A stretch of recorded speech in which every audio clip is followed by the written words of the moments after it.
Hello बच्चों, welcome back to my class. आज हम स्टार्ट करेंगे नया chapter aggregate demands and its components.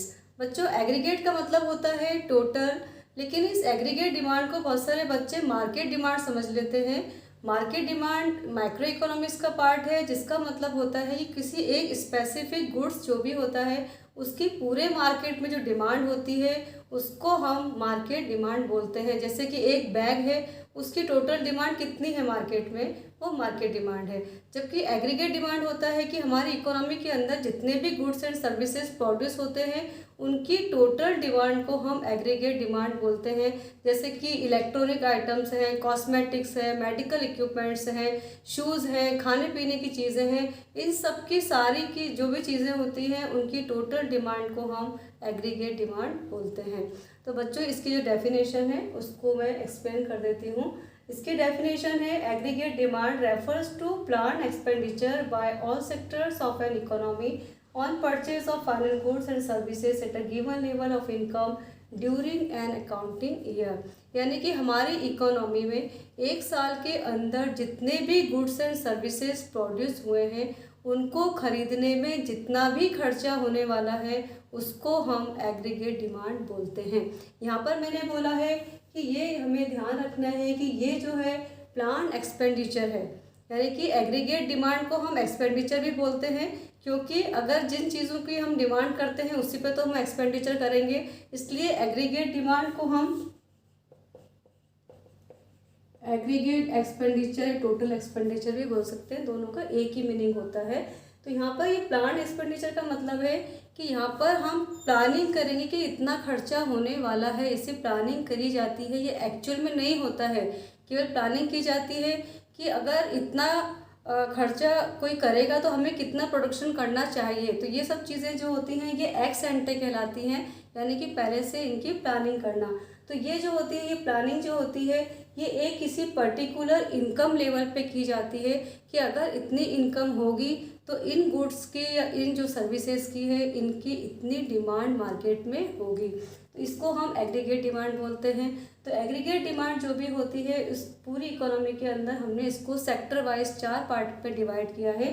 First है इसमें जिसको कि हम बोलते हैं कंपोनेंट्स ऑफ एग्रीगेट डिमांड्स। तो यहाँ पर है फर्स्ट है इसके अंदर house hold consumption expenditure, investment expenditure, government expenditure और नेट एक्सपोर्ट। सबसे पहले है हाउस होल्ड कंजम्पशन एक्सपेंडिचर। वो होता है जो कि हमारे और आपके जैसे जो भी लोग हैं या जो इंडिविजुअल्स हैं उनके द्वारा अपने खाने पीने की चीज़ों के लिए, सर्वाइवल के लिए जो भी खर्चे किए जाते हैं, जिनमें ड्यूरेबल गुड्स हैं, सेमी ड्यूरेबल है या नॉन ड्यूरेबल गुड्स हैं, वो सभी आते हैं जो कि फाइनल कंजम्पशन के पर्पज से खरीदे जाते हैं। उसको हम बोलते हैं house hold consumption expenditure. Second है इन्वेस्टमेंट एक्सपेंडिचर।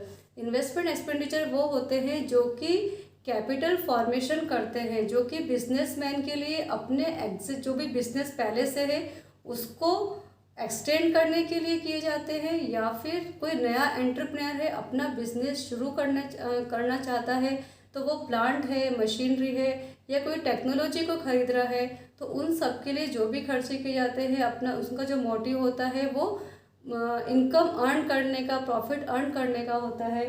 तो उसको हम बोलते हैं इन्वेस्टमेंट एक्सपेंडिचर। नेक्स्ट है गवर्नमेंट एक्सपेंडिचर। गवर्नमेंट जो है वेलफेयर के लिए काम करती है और उसको देश की डिफेंस के लिए, रक्षा के लिए भी काम करना होता है।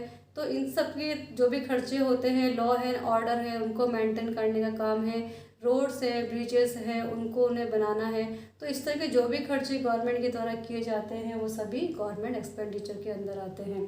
नेक्स्ट है नेट एक्सपोर्ट। एक्सपोर्ट जिसको बोलते हैं कि हमारे कंट्री के अंदर जितने भी गुड्स एंड सर्विसेज प्रोड्यूस किए जाते हैं उनकी डिमांड बाहर के कंट्री के द्वारा की जाती है, तो उसको हम एक्सपोर्ट बोलते हैं। और इसका ऑपोजिट होता है इंपोर्ट।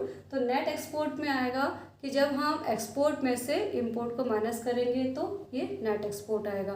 तो बच्चों, ये जो चारों जो कंपोनेंट्स हैं एडी के, इनको हम डिनोट करते हैं। हाउस होल्ड जो कंजम्पशन एक्सपेंडिचर है उसको हम सी से, इन्वेस्टमेंट एक्सपेंडिचर है उसको हम आई से, गवर्नमेंट एक्सपेंडिचर है उसको हम जी से, और इसको हम करेंगे एक्सपोर्ट माइनस इंपोर्ट से। तो ये हो गया एडी इक्वल टू। तो यहाँ पर जो है आपके 12th क्लास के अंदर केवल इतना ही दिया हुआ है, कंजम्पशन और इन्वेस्टमेंट ही दिया हुआ है, इसको हटा दिया गया है। तो हम केवल इसी के बारे में पढ़ेंगे। Aggregate demand is equal to होता है कंजम्पशन प्लस इन्वेस्टमेंट। इसको मैं अब शेड्यूल से और एक डायग्राम से समझाती हूँ आपको, जिससे आपको अच्छे से क्लियर हो जाएगा। बच्चों ये एडी शेड्यूल है। यहाँ पर y को हमने डिनोट किया है इनकम से, c को कंजम्पशन से, i को इन्वेस्टमेंट से और ad को एग्रीगेट डिमांड से। जीरो इनकम पर किसी भी इकोनॉमी के अंदर कंजम्पशन हो रहा है 60 रुपीज़, तो हम ये सोचेंगे कि जीरो इनकम पर कंजम्पशन जीरो ही होना चाहिए। लेकिन कोई भी व्यक्ति जीरो कंजम्पशन मतलब ऐसा तो हो ही नहीं सकता कि कंजम्पशन बिल्कुल भी नहीं करेगा। उसको अपने जीवित रहने के लिए कुछ ना कुछ तो वो खर्च करेगा ही, चाहे उसकी इनकम जीरो ही क्यों ना हो। तो ऐसा कंजम्पशन जो कि इनकम से प्रभावित नहीं होता, ऐसे कंजम्पशन को हम बोलते हैं ऑटोनॉमस कंजम्पशन। तो इस तरह के जो कंजम्पशन होंगे वो चाहे वो अपनी पास्ट सेविंग है उसको यूज़ करके किया जाएगा या फिर बोरो करके किया जाएगा। तो इसको हम डिनोट करते हैं सी बार से, जिसको हम ऑटोनॉमस कंजम्पशन बोलते हैं। देन है 100 इनकम होने पर कंजम्पशन है 130, 200 पर कंजम्पशन 200 ही है, यानी कि जितना भी कमाया उतना पूरा का पूरा खर्च हो गया, कोई यहाँ पर किसी भी तरह की कोई सेविंग नहीं है।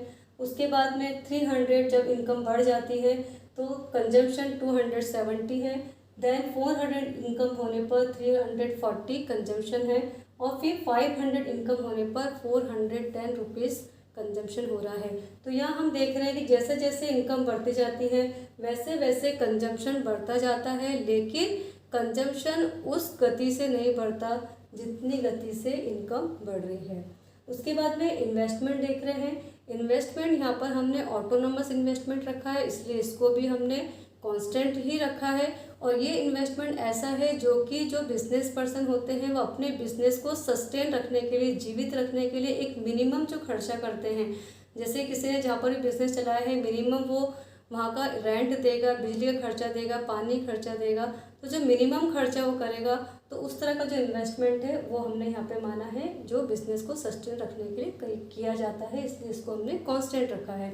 तो यहाँ पर एडी इज इक्वल टू हमने माना था, एडी इज इक्वल टू बराबर कंजम्पशन प्लस इन्वेस्टमेंट। तो यहाँ पर सी प्लस आई दोनों को ऐड करेंगे तो यहाँ पर एग्रीगेट डिमांड आ जाएगी 60 + 30 90, 130 + 30 160, 230 230, 270 + 30 300, इस तरह से ये एडी आ जाएगा। अब हम इसको ग्राफ से देखते हैं। यहाँ पर हमने जो एक्स एक्सिस है उस पर हमने इनकम को रखा है और वाई एक्सिस पे हम शो करेंगे एग्रीगेट डिमांड को। तो सबसे फर्स्ट है यहाँ पर कि जो जीरो इनकम है उस पर एग्रीगेट डिमांड कितनी है, यहाँ पर 60 है। तो जो एग्रीगेट डिमांड कंजम्पशन जो है वो 60 है यहाँ पर। तो कंजम्पशन की जो लाइन है वो इस तरह से बनेगी। यहाँ पर ये हमारी कंजम्पशन की लाइन हो गई और ये जो खर्चा है, ये जो कंजम्पशन है, इसको हम बोलेंगे सी बार ऑटोनॉमस कंजम्पशन। इन्वेस्टमेंट जो है वो कांस्टेंट है यहाँ पर, इसलिए ये पैरेलल टू एक्स आएगा, इसको हम आई लिखेंगे यहाँ पर इन्वेस्टमेंट 30 पर। उसके बाद में है एडी, एडी का है 90 से शुरू होगा जो कि कॉम्बिनेशन है 60 + 30, तो ये होगा यहाँ से स्टार्ट, ये लाइन मेरे को पैरेलल जाएगी सी से कंजम्पशन से, ये हो गया एडी। तो इस तरह से ये ग्राफ बन गया जहाँ पर जो दोनों के बीच का गैप है, कंजम्पशन और एडी के बीच का जो गैप है वो किसके बराबर होगा, वो होगा इन्वेस्टमेंट के बराबर, क्योंकि दोनों का बीच में जो डिफरेंस है वो कितना है, वो 30 का है। दोनों का बीच में जो भी बराबर गैप होगा ये इन्वेस्टमेंट का गैप है, क्योंकि कंजम्पशन प्लस इन्वेस्टमेंट मिलके क्या बना है, एग्रीगेट डिमांड बना है। तो इस तरह से आपने जो ग्राफ देखा ये वाला एडी ग्राफ, एग्रीगेट डिमांड का जो ग्राफ है उसमें हम ये देख रहे हैं कि जैसे जैसे जो इनकम है वो बढ़ती जाती है वैसे वैसे कंजम्पशन बढ़ता जाता है और इन्वेस्टमेंट जो है इसमें कांस्टेंट रहेगा। और जब हम दोनों को कंबाइन करते हैं तो जो लाइन है एडी की जो कर्व है वो इसके ऊपर बनेगा, कंजम्पशन और इन्वेस्टमेंट के लाइन के ऊपर बनेगा और इनके और इसके बीच में जो गैप होगा वो इन्वेस्टमेंट जितना भी करते हैं उसके बराबर होगा। तो बच्चों आज हमने जाना कि जो एग्रीगेट डिमांड है उसकी डेफिनेशन क्या है, उसकी कंपोनेंट्स कौन कौन से होते हैं, उसके डायग्राम को हमने समझा, शेड्यूल को हमने समझा। तो I hope you have understood all the topic about the topic and जो नेक्स्ट टॉपिक होगा वो होगा एग्रीगेट सप्लाई के बारे में। और आप इस वीडियो को ज़रूर देखिए और इस वीडियो को देखने के लिए आपका बहुत बहुत धन्यवाद।